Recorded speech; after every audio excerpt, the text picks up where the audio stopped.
Shalom saudara-saudara sekalian, dalam acara atau dalam program Pembinaan Iman Kristen PIK ini, kita akan belajar satu topik yang sedang melanda di sebagian gereja di berbagai belahan dunia ini.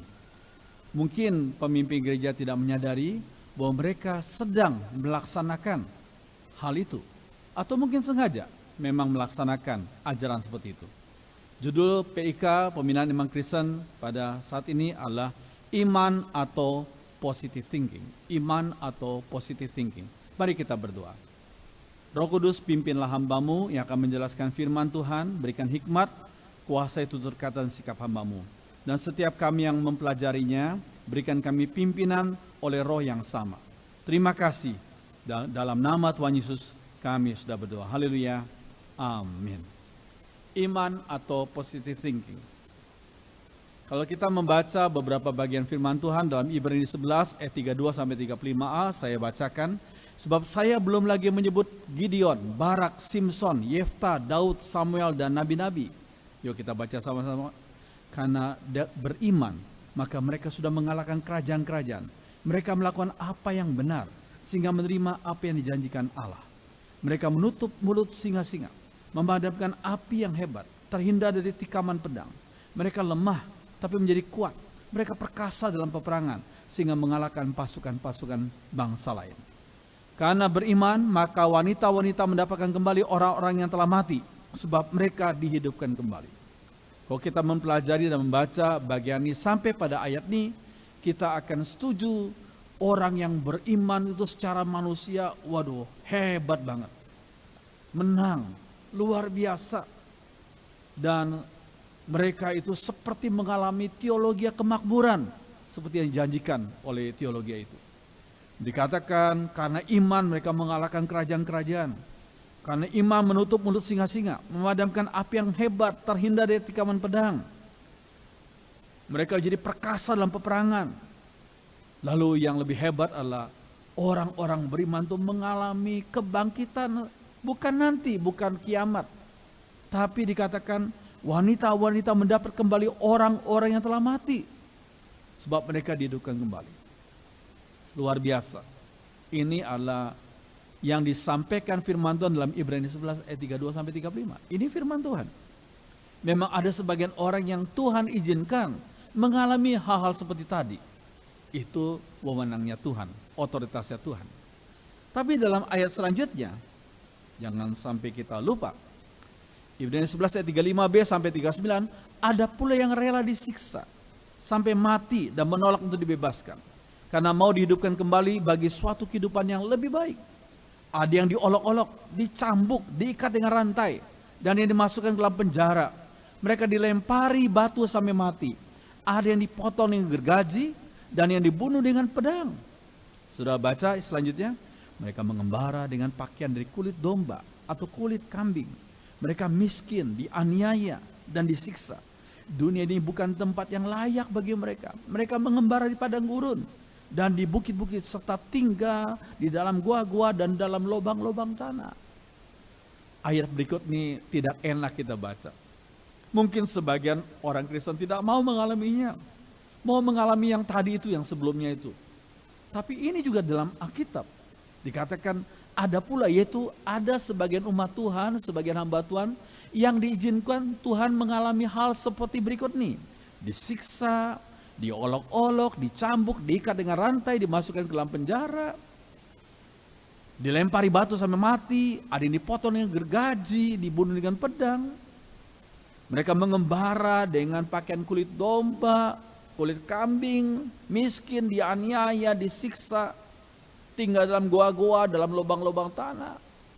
Ini juga bagian daripada, dalam tanda kutip ya, nasib dari sebagian umat Tuhan atau hamba Tuhan yang diizinkan Tuhan mengalami hal itu. Padahal mereka adalah orang-orang yang setia melayani Tuhan. Terus sekalian, jadi kita melihat, kita harus membaca Alkitab secara keseluruhan. Jangan hanya diambil dari bagian-bagian yang mendukung kerinduan kita. Kita harus melihat Alkitab dari keseluruhannya. Terus kalian, kalau kita mempelajari bagi umat Tuhan, bukan teologi kemakmuran atau teologi penderitaan, tetapi teologi ketangguhan. Mari kita baca yang biru ini, bukan teologi kemakmuran atau teologi penderitaan, tetapi teologi ketangguhan. Mana ayat yang mendukung? Terus kalian, Filipi 4 ayat 12 dan sampai 13. Aku tahu, yaitu Paulus berkata ya, apa itu kekurangan, ini teologi penderitaan. Dan aku tahu apa itu kelimpahan, ini teologi kemakmuran. Dalam segala hal dan dalam segala perkara tidak ada sesuatu yang merupakan rahasia bagiku. Baik dalam hal kenyang, teologi kemakmuran, dalam hal kelaparan, teologi penderitaan, dalam hal kelimpahan, teologi kemakmuran, maupun dalam hal kekurangan, teologi penderitaan. Tetapi ditutup dengan yang coklat nih. Segala perkara, yang susah maupun yang senang, segala perkara dapat kutanggung di dalam Dia, dalam Tuhan yang memberi kekuatan kepadaku. Ini yang saya sebut dengan teologi ketangguhan. Jadi maksudnya kalau Tuhan izinkan hidup kita makmur, ya puji Tuhan.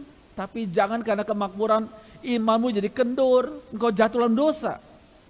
Tapi kalau Tuhan izinkan engkau mengalami penderitaan, tantangan, kesulitan, tetap tangguh imanmu. Jangan bersungut-sungut kepada Tuhan dan jangan tinggalkan Tuhan. Yang terpenting kita punya iman, ketangguhan yang semakin bersandar kepada Tuhan saja. Lalu sekarang ini suatu hal yang penting.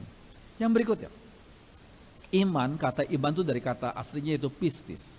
Pistis itu berarti fidelity, kesetiaan. Terus kalian sudah melihat gambar ini.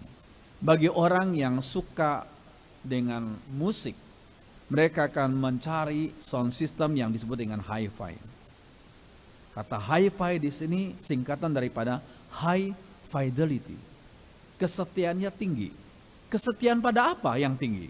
Kesetiaan pada suara aslinya. Kalau kita dengar suara piano di sound system yang hi-fi, ya seperti suara piano. Bukan suara-suara musik atau alat yang lain. Kalau kita dengar suara trompet, ya memang suara trompet yang kita dengar. Bukan seperti suara klarinet. Jadi hi-fi adalah high fidelity. Kesetiaan pada suara aslinya. Lalu sekalian, kalau kita perhatikan, iman itu adalah pistis. Berarti kita setia pada firman Tuhan.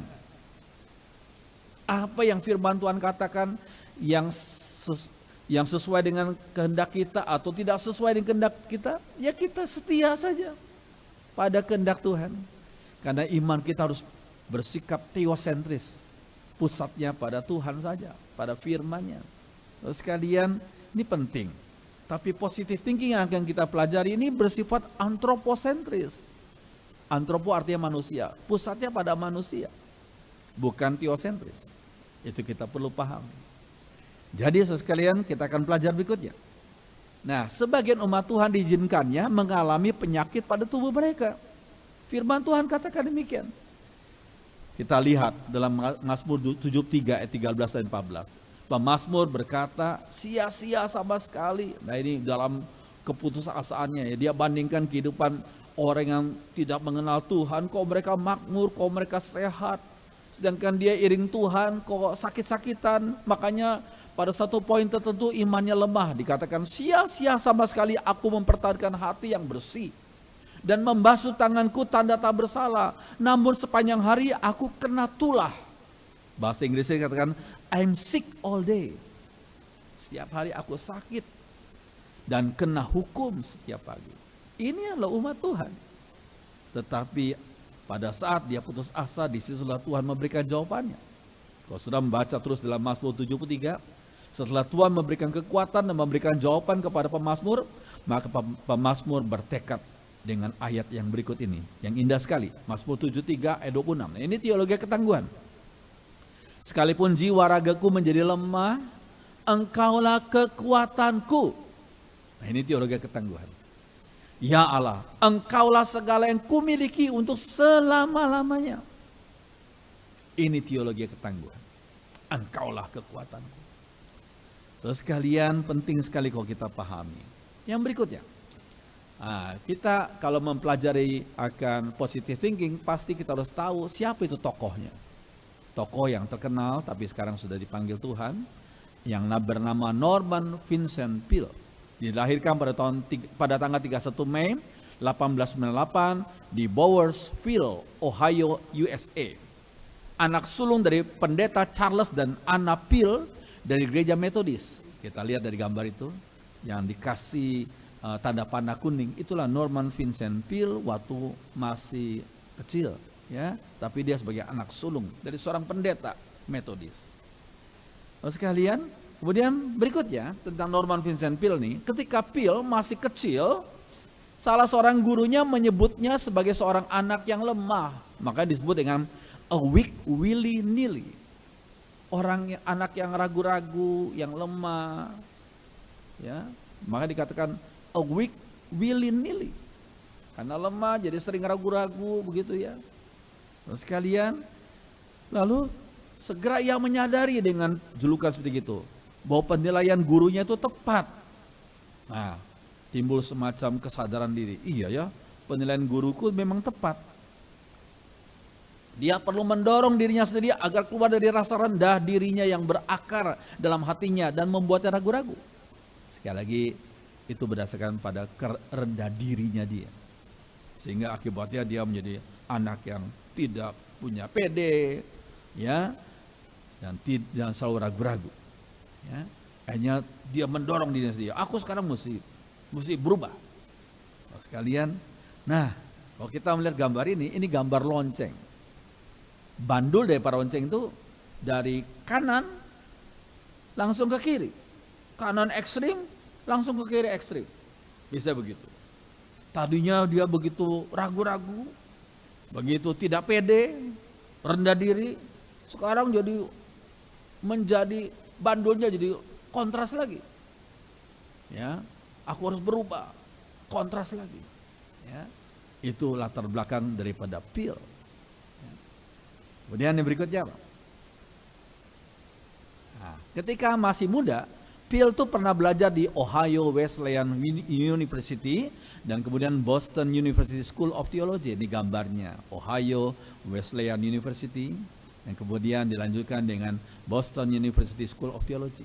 Itu Norman Vincent Peale pernah belajar di dua institusi itu. Ya, berikutnya. Nah, selama liburan musim panas pertamanya, Peale pulang dan diminta untuk berkhotbah pada minggu yang terdekat oleh ayahnya. Ya, dengan patuh ia menyiapkan naskah khotbah dan menunjukkannya ke ayahnya. Coba tolong dikoreksi begitu ya. Ayah yang pendeta itu ya, coba koreksi. Dan ternyata sikap ayahnya bagaimana terhadap Peale yang masih muda itu. Sang ayah membacanya dan dengan segera menasihati untuk membakar naskah itu. Wah, bakar aja naskah ini. Sambil memberitahu sang anak, cara khotbah yang menyentuh hati adalah melalui bahasa yang sederhana. Ya benar juga ya. Kalau kita mau khotbah walaupun isinya dalam, tapi sampaikan khotbah dengan bahasa yang sederhana seperti yang Yesus lakukan. Pengajaran dalam cuma disampaikan dengan bahasa yang sederhana, sehingga semua orang dari berbagai macam lapisan bisa memahami dengan mudah. Memang itu teori homiletik yang bagus, harus dengan bahasa yang sederhana. Ya, lalu apalagi? Lalu perkataan tersebut menyentuh hati Peale dan mengubah isi dan cara pemberitaannya selanjutnya. Ya, aku harus mengubah khotbahku dengan kata-kata yang sederhana, yang menyentuh hati tiap jemaat. Kemudian dengan pede, seperti apa yang dia sudah sikapi dalam perkataan dalam slide sebelumnya. Terus sekalian, itulah yang terjadi pada Peale waktu masih muda. Oke, pada tahun 1922, Peale distabiskan di gereja Metodis Episkopal dan ditugaskan untuk memimpin satu gereja kecil di Berkeley, Rhode Island. Ya, di gereja kecil. Ya. Kemudian 2 tahun kemudian Peale pindah ke Brooklyn, New York. Lalu sebagai komunikator yang baik, nah itu dia harus menyampaikan kata-kata dengan sederhana. Ya. Dalam waktu 3 tahun, ia mampu mengembangkan gerejanya dari 40 orang menjadi 900 anggota. Wah, luar biasa ya. Luar biasa, dalam waktu 3 tahun saja. Melonjak dari 40 sampai 900 anggota. Hebat dalam hal ini, hebat. Peale itu memang hebat dalam hal ini. Ya, Kemudian berikutnya, kemudian Peel pindah afiliasinya ke gereja Reform, tadinya Methodist, sekarang pindah ke Reform di USA, yaitu di gereja Marble Collegiate. Kemudian gereja Protestan tertua yang menjadi gereja Protestan tertua di Amerika. Ya, ketika baru saja datang, anggota gerejanya berjumlah sekitar 600 orang. Setelah 52 tahun pelayanannya, anggota menjadi 5.000 orang, bayang. Ya, memang secara kuantitas tuh hebat. Memang khotbahnya Peel dengan bahasa yang sederhana, gampang dimengerti dan menarik banyak orang. Oke, di tempat tuh Peel diakui dunia dan dikenal sebagai guru positive thinking. Nah ini, karena beritanya selalu bersifat positive thinking. Ya. Nah, berikutnya. Oke, tanggapan. Saya harus memberikan tanggapan. Harus kita ingat bahwa kuantitas itu perlu. Jumlah anggota jemaat yang datang itu perlu. Tetapi kuantitas jangan jadi berhala. Atau malah dianggap yang terpenting.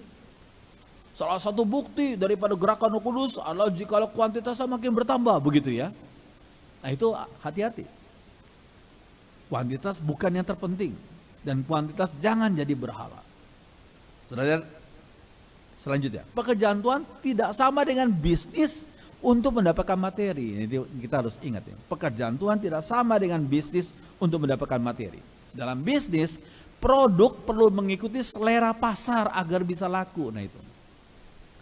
Market oriented itu. Selera pasar. Kalau produkmu mau laku harus tahu selera pasar. Kemudian kau memenuhi selera pasar maka laku. Itu dalam bisnis. Tetapi dalam pekerjaan Tuhan, yang terpenting bukan itu. Yang terpenting adalah hati Tuhan yang kita layani senang atau tidak. Lewat berita yang kita sampaikan, lewat motivasi kita melayani, itu semua Tuhan senang atau tidak. Sebab yang kita layani adalah Tuhan, masalahnya bukan manusia. Kalau Tuhan senang pada pelayanan kita, pasti yang lain akan Tuhan tambahkan. Itu nomor satunya. Tuhan senang atau tidak. Ya, 1 Tesalonika 2 ayat 4 dikatakan, tidak, kami tidak berbicara untuk menyenangkan hati orang, melainkan untuk menyenangkan hati Allah yang menguji hati kami. Itu sikap Rasul Paulus. Karena dia melayani Tuhan, maka yang terpenting adalah Tuhan senang atau tidak dengan pelayanannya, dengan berita yang dia sampaikan. Itu penting. Ya. Jadi sekali lagi beda antara pelayanan Tuhan dengan bisnis yang berkaitan dengan mencari keuntungan materi. Yang berikutnya. Nah, kita ingat Yohanes 6 ayat 60 sampai ayat 66 dan 69. Sesudah mendengar kata-kata Yesus itu, banyak di antara pengikutnya berkata, pengajarannya terlalu berat. Siapa yang dapat menerimanya? Itu kata mereka yang sudah ribuan orang itu. Mulai saat itu dikatakan banyak pengikutnya meninggalkan dia. Sudah ribuan orang mereka tinggalkan dia karena pengajarannya berat dan tidak mau mengikutinya lagi. Waduh, kalau kita jadi seperti Yesus waktu itu, betapa sedihnya kita. Ya, kok jemaatku bukan bertambah, malah banyak orang meninggalkan aku. Karena mereka katakan pengajarannya terlalu berat. Gitu. Nah, lalu Yesus bertanya kepada ke-12 pengikutnya, apakah kalian juga mau meninggalkan aku? Yuk kita baca yang coklatnya. Tuhan, kata Simon Petrus kepadanya, kepada siapa kami akan pergi? Perkataan Tuhan memberi hidup sejati dan kekal. Ribuan orang tinggalkan Yesus, tinggal 12 muridnya. Tapi Yesus tetap jalan. Pelayanan tetap jalan. Karena yang terpenting pertanyaannya, apakah Bapak senang terhadap firman yang kita sampaikan, berita yang kita sampaikan, dan terhadap pelayanan kita. Itu penting. Ya. Yang berikutnya. Ketika menjadi pendeta di Marble, Norman Vincent Peale ini membentuk klinik religius psikiatrik dengan seorang psikiatris Freud yang sudah terlatih, yakni Dr. Smiley Blanton di lantai dasar gereja Marble. Ya. Teori Freud diadopsi di situ. Kemudian mereka ingin menanggapi kebutuhan psikologis dari jemaat dan khususnya akibat-akibat yang mengakar dari era depresi besar waktu itu, the Great Depression waktu itu. Setelah lihat dalam sejarah Amerika ya, ada depresi besar.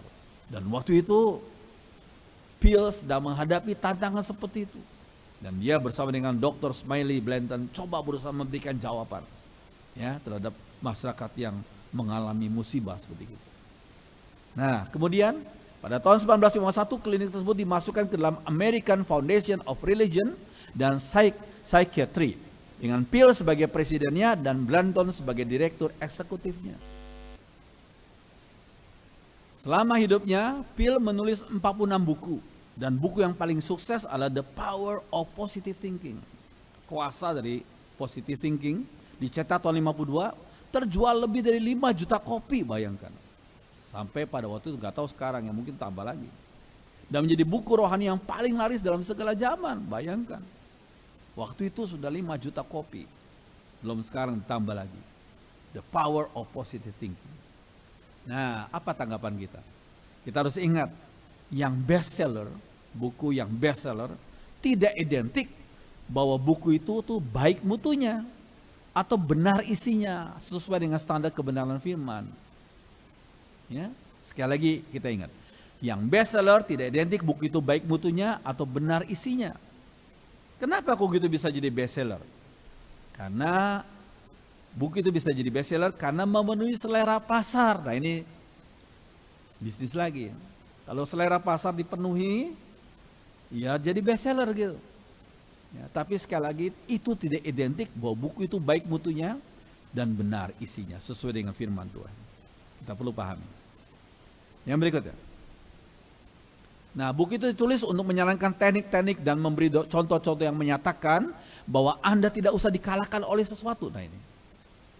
Bagi kamusnya Peel, orang percaya jangan sampai dikalahkan oleh sesuatu. Harus menang. Sehingga Anda akan mendapat damai dalam hati yang meningkatkan kesehatan dan akan mendapat energi yang tak akan berhenti. Yang penting you believe it. Kamu percaya. Gak tahu percaya kepada siapa. Pokoknya you have to believe it. Ya, percaya kepada siapa gak tahu. Yang penting you have to believe it. Percaya. Ya. Dan yang apalagi? Hasilnya hidup Anda akan terisi dengan sukacita dan kepuasan. Sukacita. Setiap orang mau sukacita, bukan? Ya. Itu satu selera pasar yang dijawab oleh Norman Vincent Peale. Nah, buku tersebut juga terdiri dari bab-bab yang berjudul seperti Aku Tidak Percaya Akan Kekalahan. Jadi tidak dalam kamusnya Peale itu kekalahan. Ya. Bagaimana mendapatkan iman, kesembuhan dan lain-lain. Itulah bukunya Peale itu. Nah, buku itu berisikan step-step sederhana dan praktis tentang positive thinking. Buku tersebut membuat Peale terkenal dan menjadikannya sebagai salah satu pemimpin Kristen yang berpengaruh di dunia. Wah, ini hebat, berpengaruh. Ya.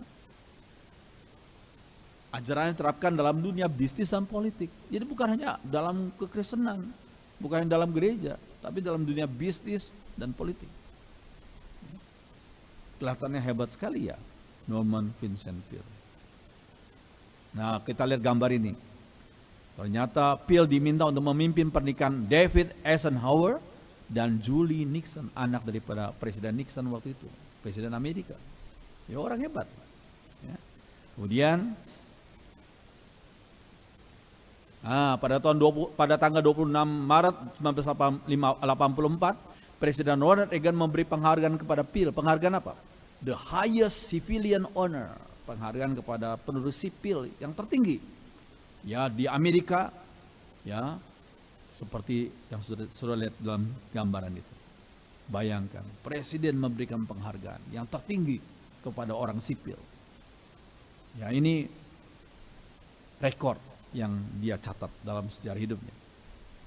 Nah, ternyata Presiden Amerika yang sekarang itu waktu masih mudanya itu teman dekatnya Peale dan Donald Trump bersama dengan istri pertamanya. Ya, istri pertama daripada Donald Trump.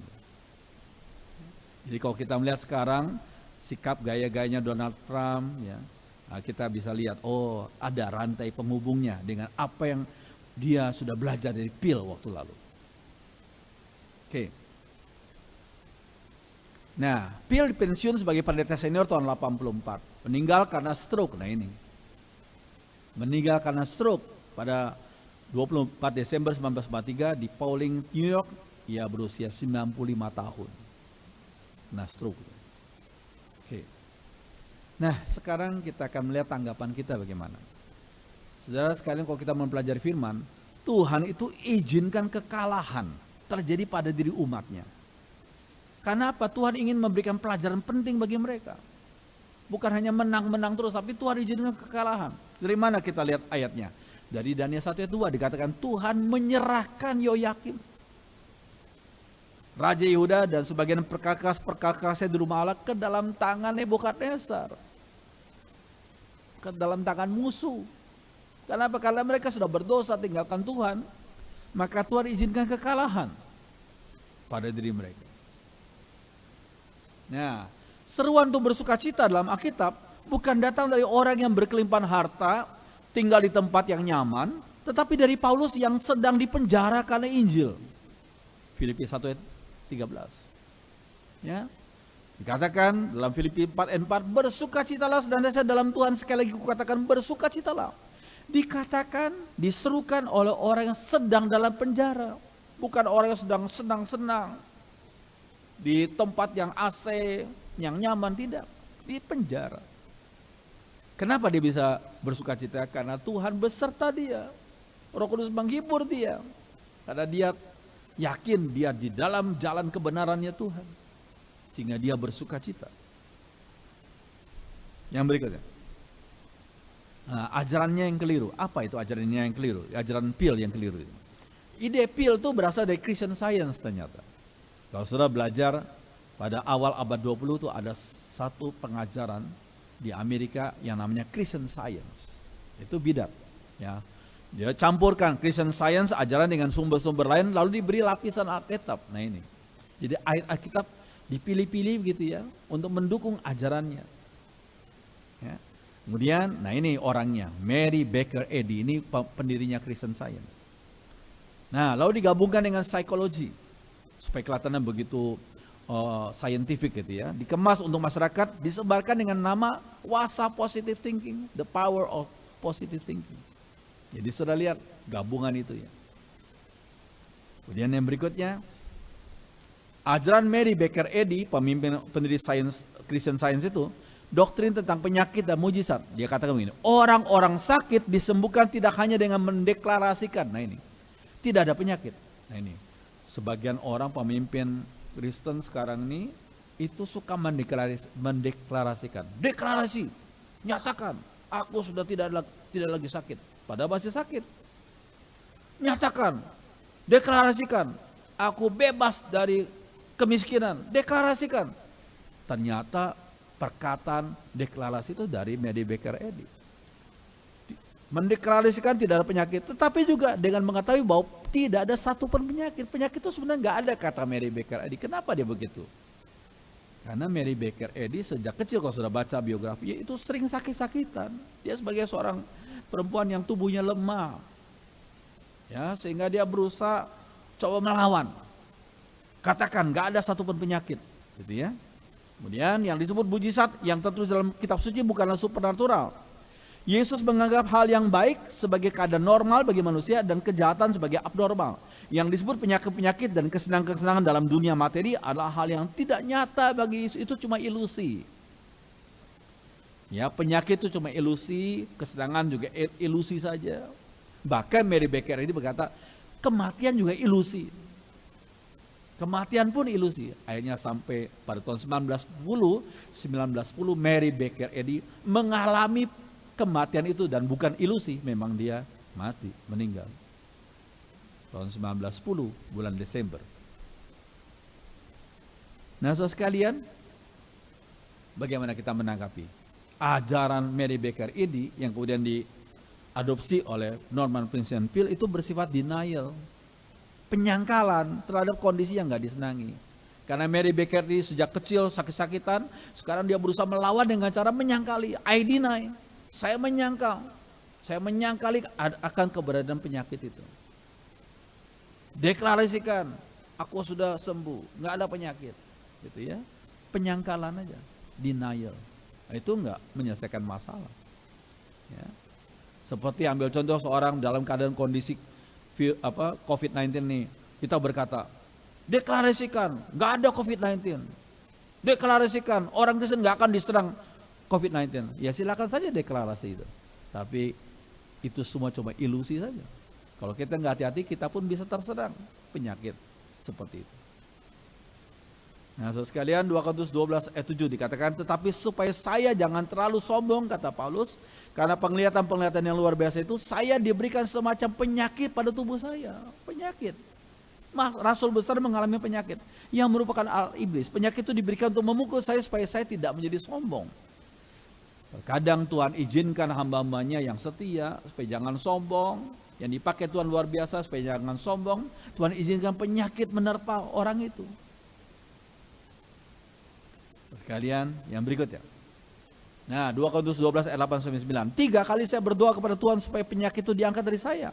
Tapi Tuhan menjawab, aku mengasihi engkau dan itu sudah cukup untukmu. Jadi Tuhan gak sembuhkan penyakit itu. Itu sudah cukup bagimu. Bahwa kuasaku justru paling kuat kalau kau dalam keadaan lemah. Jadi Tuhan izinkan kelemahan kita alami. Supaya kita gak sombong, selalu bersandar pada Tuhan saja begitu ya. Oke. Phil meninggal karena stroke. Dia menyangkali atau tidak, tapi tetap dia alami penyakit stroke itu. Pada tanggal 24 Desember 93 dia pun akhirnya meninggal. Ya, realita penyakit tidak bisa kita sangkali. Itu penting. Ya. Nah, yang berikutnya. Poin utama pengajaran Phil adalah pikiran itu kausatif, yaitu yang jadi penyebab. Pikiran dapat mengubah hidup, kesehatan kita dan nasib kita. Pokoknya tergantung pikiranmu bagaimana. Kalau pikiranmu positif, engkau nggak akan sakit, engkau nggak akan miskin gitu. Engkau tidak akan mengalami kegagalan jikalau pikiranmu positif. Para pembaca digairahkan dengan gagasan jika kalian mempercayainya. Nah, yang terpenting adalah percaya. Yaitu Tuhannya bukan Tuhan Yesus, Tuhannya adalah believe. Percaya itu. Bukan percaya kepada siapa nggak tahu, pokoknya percaya. Saya percaya saya bisa bebas dari penyakit. Saya percaya saya bebas dari kemiskinan. Saya percaya saya bebas dari kegagalan. Percaya kepada siapa nggak tahu, pokoknya saya percaya. Ya, kalau kalian mempercayainya, kalian akan mendapatkan apa yang kalian ambisikan itu.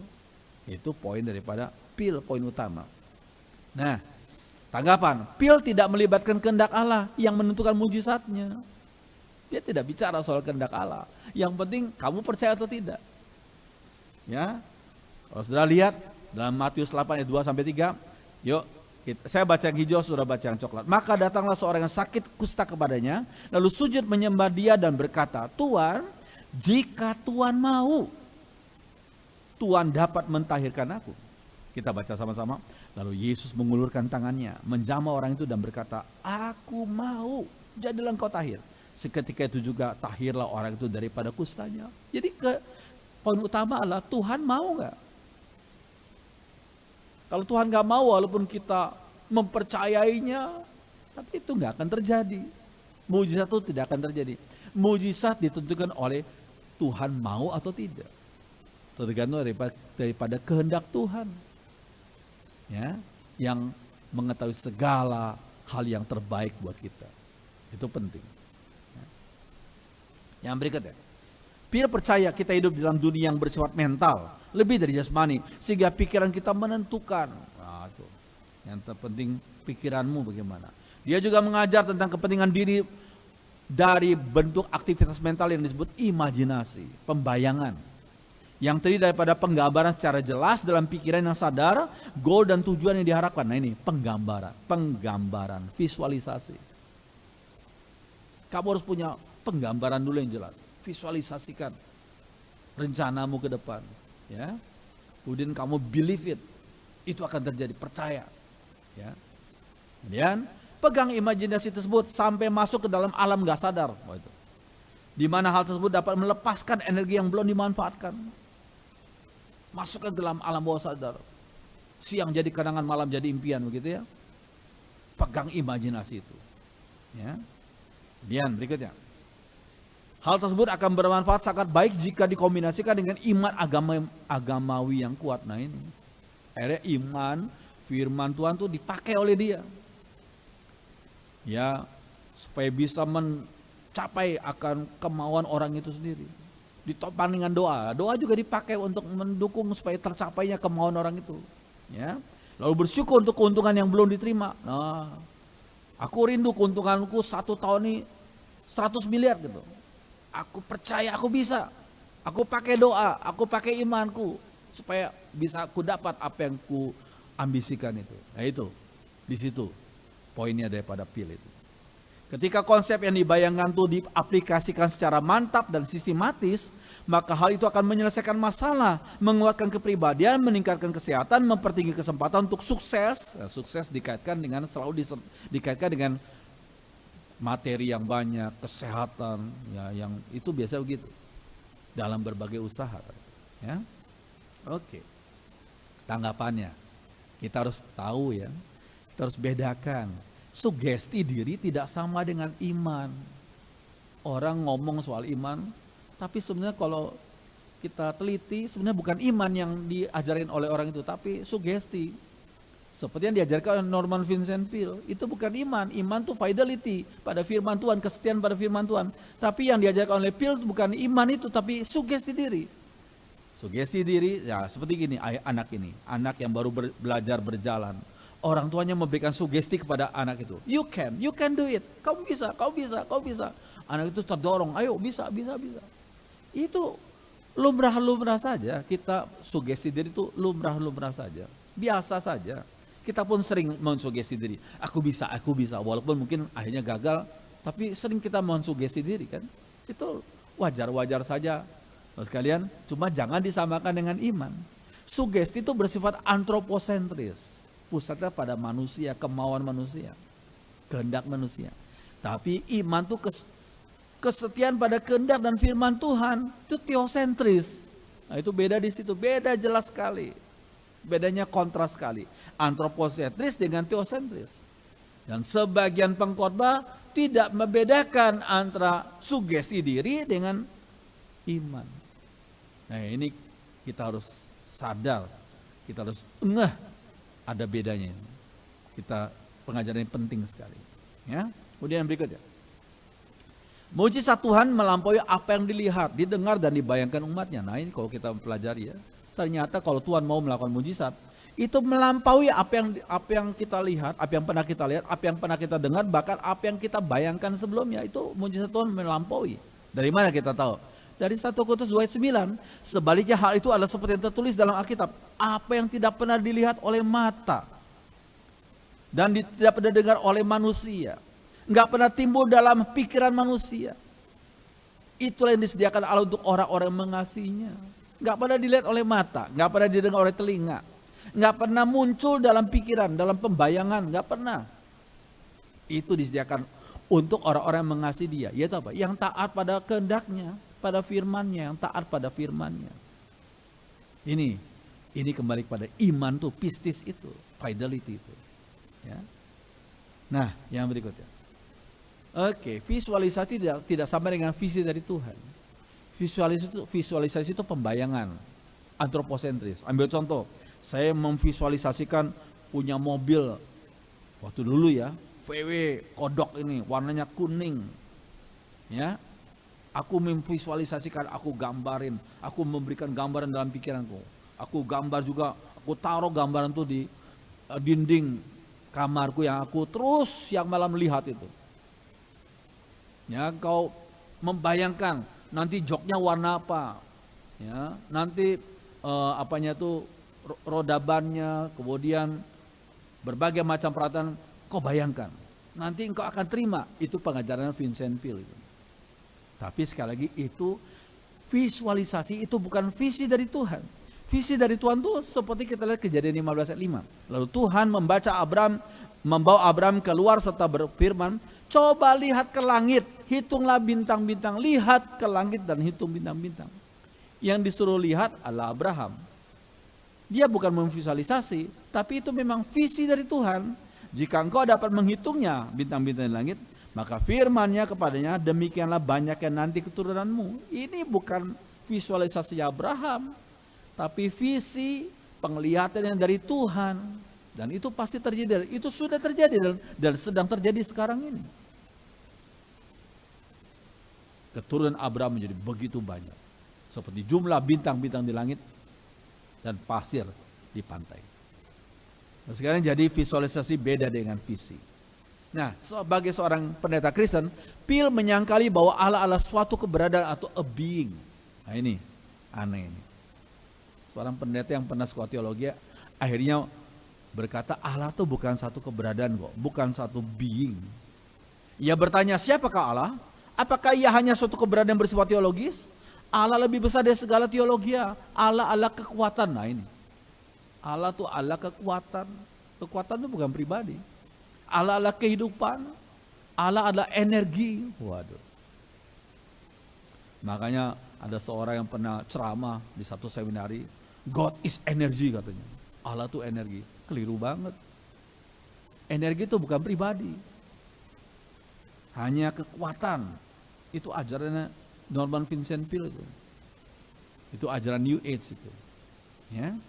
Kemudian berikutnya, ketika kamu bernafas sembari memvisualisasikan kekuatannya, Anda akan diberi energi lagi. Nah, visualisasi lagi.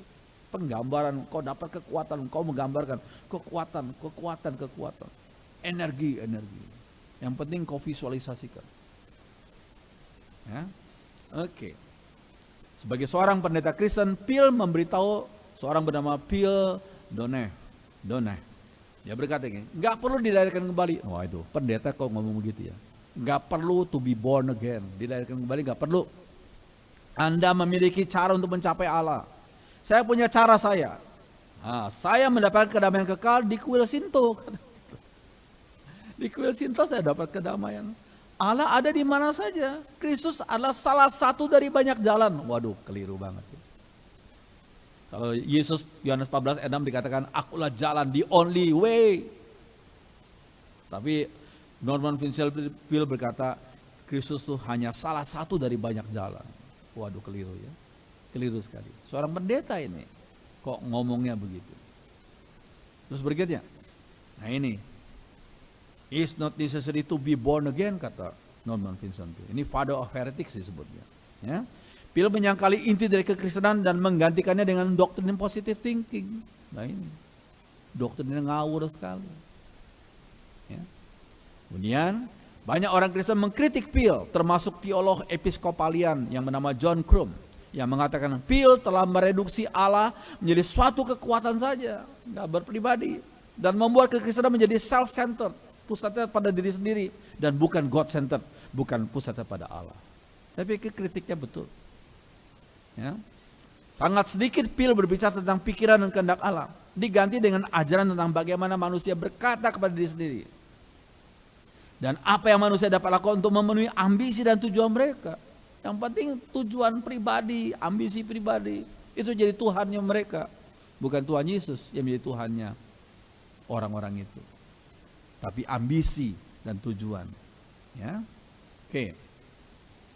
Nah, sudah lihat dalam Galatia 3:3. Yuk kita baca sama-sama ya. Mengapa kalian begitu bodoh? Kalian sudah mulai hidup baru dengan roh Allah.